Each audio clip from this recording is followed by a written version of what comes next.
Bonjour, aujourd'hui je vais vous montrer comment réaliser une courbe sur un tube PVC.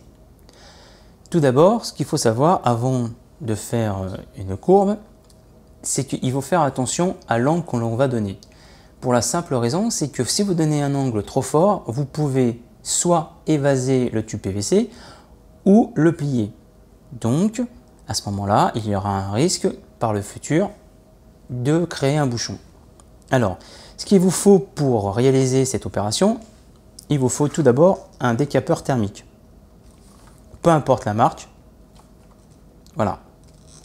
Si vous n'avez pas de décapeur thermique, vous pouvez faire aussi cette opération avec un sèche-cheveux. Maintenant, je vais vous montrer comment on fait. Alors, pour chauffer le tube, ce qu'il faut savoir, c'est que quand je vais commencer à chauffer, je ne vais pas approcher trop près le décapeur, car sinon il risquerait de brûler. Je vais le mettre à une certaine distance qui va permettre de le chauffer sans le brûler. Aussi, on va voir qu'il va ici cloquer, donc ça va briller, et là je saurai qu'il est assez chaud. Et en fur et à mesure que je vais chauffer, je vais tourner. C'est parti.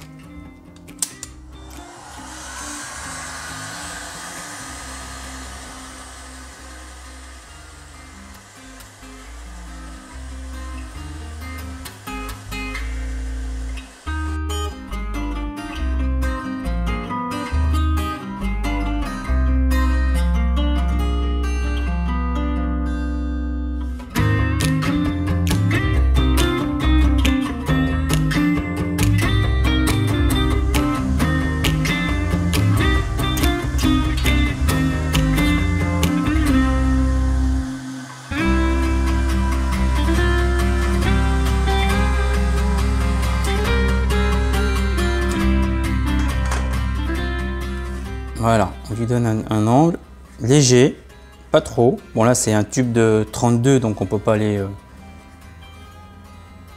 trop loin en angle. Faites très attention par contre, c'est chaud. Je ne sais pas si à la vidéo vous pouvez le voir, mais ici ça cloque. Vous savez, c'est un peu comme si on prend un coup de soleil, la peau elle cloque. Donc là c'est pareil. Donc ça veut dire que le PVC est très chaud, donc on ne met pas les doigts. Par contre, ce que je peux vous donner une petite astuce, c'est vous prenez une bouteille de produit d'entretien et vous le refroidissez comme ça.